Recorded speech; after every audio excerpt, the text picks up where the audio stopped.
नमस्कार, तुम्हा सर्वांचं माझ्या ब्लॉगिंग चॅनलमध्ये मनपूर्वक स्वागत आहे. सोमवारीचं व्रताचं उद्यापन आहे माझं पुढच्या सोमवारी.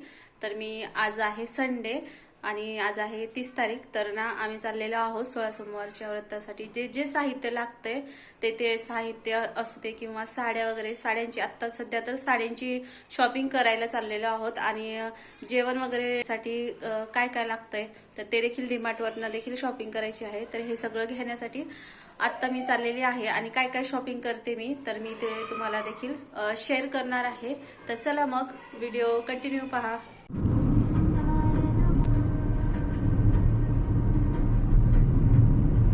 गाडीमध्ये कुठेही जाते वेळेस ना हेच गाणं लागलेलं असतं. तेव्हा वैदेही मस्तपैकी झोपा काढते आणि यशला देखील येत आहे झोप. आणि तेवढ्यातच आम्ही पोहोचलेलो आहोत पनवेलच्या या द्वारकाधीश साडी सेंटरमध्ये. या दुकानामध्ये ना खूप सुंदर सुंदर देखील साड्या होत्या आणि होलसेल साडी दुकान आहे हे. तर इथे मी शॉपिंग करायला गेलेली आहे आणि कोणकोणत्या साड्या घेतलेल्या आहेत आणि या दुकानामध्ये साड्या कोणकोणत्या मी पाहत आहे तर ते तुम्हाला पाहायला पुढे बघा भेटेलच. आणि इथे ना साड्या वेगवेगळ्या प्रकारच्या आता जे ट्रेंड मध्ये निघालेल्या आहेत ना काठपदरी साड्या, तर त्या सगळ्याच प्रकारच्या होत्या. पण मला एवढा वेळ नव्हता ना त्या सगळ्या साड्या बघण्यासाठी. आता नंतर नेक्स्ट टाइम ना मी नक्कीच जाणार आहे या दुकानामध्ये आणि साड्या पाहणार आहे आणि मी तुम्हाला देखील शेअर करेल की इथे ना कोणकोणत्या काठपदरी जे नवीन ट्रेंड मध्ये आलेल्या साड्या आहेत आणि त्यांचे प्राइस देखील काय काय आहेत ना ते देखील मी तुमच्यासोबत शेअर करणार आहे. आता सध्या जे आहे ना मी 16 सोमवार व्रतासाठी ना 16 लेडीजला ज्या साड्या देणार आहे ना त्या साड्याच मी इथे शॉपिंग करून घेतलेली आहे.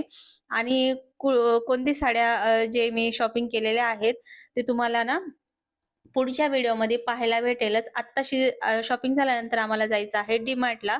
तर इथे गाडी डीमार्ट जवळ आम्ही थांबवलेले आहे आणि मी घरून ना मेथीचे पराठे बनवून आणलेले. तर हे मेथीचे पराठे वैदेही, मी आणि आम्ही सगळेच जण खात होतो. तर मी भरपूर बनवून आणलेले मेथीचे पराठे आणि दही देखील डीमार्ट मधनं आम्ही घेऊन आलोत आणि मस्तपैकी ते पराठे एन्जॉय केले. आणि त्यानंतर मग डीमार्ट मध्ये गेलो. साधारण 2 तास तर आरामात डीमार्ट मध्ये लागतात.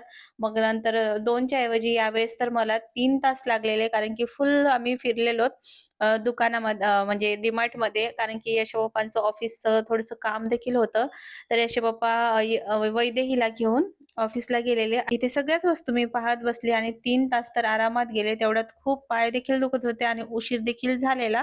यावेळेस ना मला भरपूर गोष्टी पाहायला भेटलेल्या आहेत. स्टेनलेस स्टीलचे टोप पाहायला भेटलेले आहेत. प्रत्येक टोपांचे रेट वगैरे मी पाहिले आणि बरण्या देखील वेगवेगळ्या नवीन प्रकारच्या देखील आलेल्या आहेत तर त्या देखील पाहायला भेटलेल्या आहेत. आणि हे देखील बॉक्स जे आहेत ना ते मला घ्यायचे होते तर हे देखील पाहायला भेटलेलं आहे. कारण कसं ना दरवेळेस मला पाहायचं देखील असतं पण वेळ नसतो, त्यामुळे घाईमध्ये निघावं लागतं.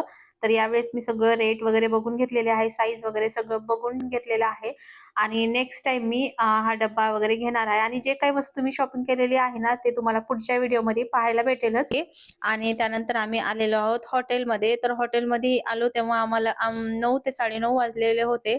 मग घरीच जाऊन जेवण्यापेक्षा त्यामुळे आम्ही इथे बाहेरच जेवलेले आहोत. यश वैदेहीला देखील बाहेर नॉनव्हेज खायचं होतं तर ते दोघ जण नॉनव्हेज खात आहेत आणि मी इथे पनीर राईस देखील घेतलेला आहे. यश पप्पांनी घेतलेली आहे फिश आणि यश वैदू चिकन खात आहेत आणि माझ्यासाठी मी पनीर राईस घेतलेला आहे.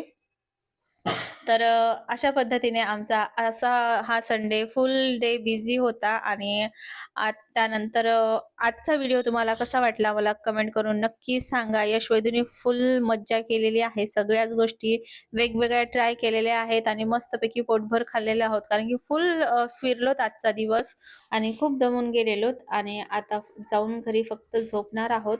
तर पुन्हा भेटूया अशा छानशा व्हिडिओमध्ये. तोपर्यंत